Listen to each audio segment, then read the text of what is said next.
శనివారం వచ్చిందంటేనే అమ్మని తినకూడదు, వాళ్ళ అమ్మని తినకూడదండి. అమ్మ ఎవరు, వాళ్ళ అమ్మ ఎవరు అనే కదా మీ డౌట్. గుడ్డు తినకూడదు, చికెను తినకూడదు అని పద్ధతిగా చెప్పానులేండి. ఆదివారం వరకు ఆగలేక శుక్రవారం 7 అవ్వగానే చపాతీలు చేసి దీనిలోకి చికెన్ అయితే భలేగా ఉంటుందని ఇన్నోసెంట్ గా ఫేసి పెట్టగానే నాకు అర్థమయ్యిందిలే, తీసుకొస్తాను. కానీ పక్కింటి పద్మజం ఆంటీ మొన్న ఏదో క్యారెట్ చికెన్ కర్రీ పెట్టింది కదా, ఎలా చేసిందో కనుక్కొని వండమన్నారండి. నాకు కూడా బాగా నచ్చింది అనుకోండి, మీరు కూడా చూసేయండి. స్టవ్ మీద ఒక కడాయిని పెట్టుకొని దానిలో 2 టేబుల్ స్పూన్ వరకు ఆయిల్ ని యాడ్ చేసి దానిలో సన్నగా చాప్ చేసి పెట్టుకున్న ఆనియన్స్ ని యాడ్ చేసి వీటిని 1 మినిట్ పాటు వేయించుకున్న తర్వాత దీనిలో సన్నగా చాప్ చేసి పెట్టుకున్న పచ్చిమిర్చి, కరివేపాకు రెమ్మలను కూడా యాడ్ చేసి ఇవి వేగుతుంటాయండి. మరో సైడు మిక్సీ జార్ తీసుకొని దానిలో ఎండు కొబ్బరి తురుముని కొంచెం యాడ్ చేసి దానిలోనే జీడిపప్పుల్ని, జీలకర్రని, నువ్వులను కూడా యాడ్ చేసి పేస్ట్ కి తగినట్లుగా వాటర్ ని యాడ్ చేసుకొని గుప్పిడి కొత్తిమీరను కూడా యాడ్ చేసుకొని పలుకులు లేకుండా స్మూత్ గా గ్రైండ్ చేసుకోవాలండి. ఈ విధంగా గ్రైండ్ చేసుకున్న దీనిని పక్కన పెట్టేసుకుందాం. మరోసారి మిక్సీ జార్ తీసుకొని పైన ఉండే పీల్ తీసేసి సన్న ముక్కలుగా కట్ చేసి పెట్టుకున్న క్యారెట్ ని 1 కప్పు వరకు మిక్సీ జార్ లో యాడ్ చేసుకొని పేస్ట్ లా ప్రిపేర్ చేసుకునే విధంగా కొన్ని వాటర్ అయితే యాడ్ చేసుకొని పలుకులు లేకుండా స్మూత్ గా గ్రైండ్ చేసుకోవాలండి.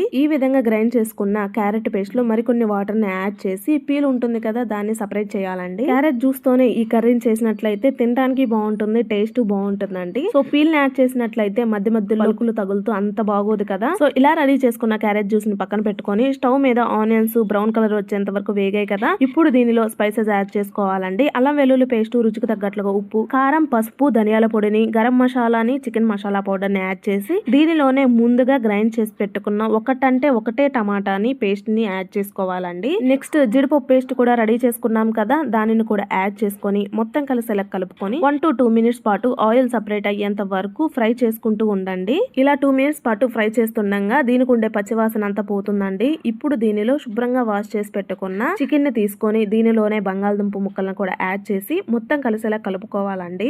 బంగాళదుంపలు అనేది పూర్తిగా మీ ఆప్షన్ అండి. మనం చపాతీలోకి చేసుకుంటున్నాం కాబట్టి అవి వేసినట్లయితే తినడానికి బాగుంటాయి. రైస్ లో కూడా కన్ఫర్మ్ గా బాగుంటుందండి, అది పూర్తిగా మీ ఆప్షనలే. సో ఇది మొత్తం కలిసేలా కలుపుకున్న తర్వాత ముందుగా మనం రెడీ చేసి పెట్టుకున్న క్యారెట్ జ్యూస్ ని యాడ్ చేసి మొత్తం కలిసేలా కలుపుకోవాలండి. సో ఈ క్యారెట్ జ్యూస్ తోనే చికెన్ ఉడుకుతుందంటేనే ఓకే, లేదంటే మరికొన్ని ప్లెయిన్ వాటర్ ని కూడా యూజ్ చేయండి. సో మొత్తం కలిసేలా కలుపుకొని ఈ స్టేజ్ లో ఉప్పు కానీ కారం కానీ ఏమైనా సరిపోనట్లయితే యాడ్ చేసుకోండి. సో మొత్తం కలిసేలా కలుపుకొని మంచి గ్రేవీ కన్సిస్టెన్సీ వచ్చేంత వరకు కుక్ చేసుకోండి. చూడండి, కలర్ఫుల్ గా యమ్మీగా ఉండే క్యారెట్ చికెన్ కర్రీ రెడీ అయిపోయిందండి. టేస్ట్ అయితే అద్భుతంగా ఉంటుందండి. మీకు డౌట్ రావచ్చు, క్యారెట్ తీయగా ఉంటుంది కదా, చికెన్ కర్రీ కూడా తీయగా ఉంటుందేమో అని. సో నో ప్రాబ్లం అండి, మనం యూజ్ చేసే స్పైసెస్ ని బట్టి ఆ క్యారెట్ ఉండే స్వీట్నెస్ తగ్గిపోతుంటుంది. సో దానికి తగ్గట్లుగా స్పైసెస్ యాడ్ చేసుకోండి. చివరిగా నిమ్మరసాన్ని, కొత్తిమీరని యాడ్ చేసుకొని ఇక సర్వ్ చేసుకోండి. ఇలా ప్రిపేర్ చేసిన ఈ కర్రీ రైస్ లో కూడా చాలా అద్భుతంగా ఉంటుందండి. ఒకసారి ట్రై చేయండి, మీకు తప్పకుండా నచ్చుతుంది. ఐ హోప్ ఈ వీడియో మీకు నచ్చిందని అనుకుంటున్నానండి. మీకు నచ్చినట్లయితే తప్పకుండా లైక్ చేసి ప్రతి ఒక్కరికి షేర్ చేసి సబ్స్క్రైబ్ చేసుకోండి. Thanks for watching.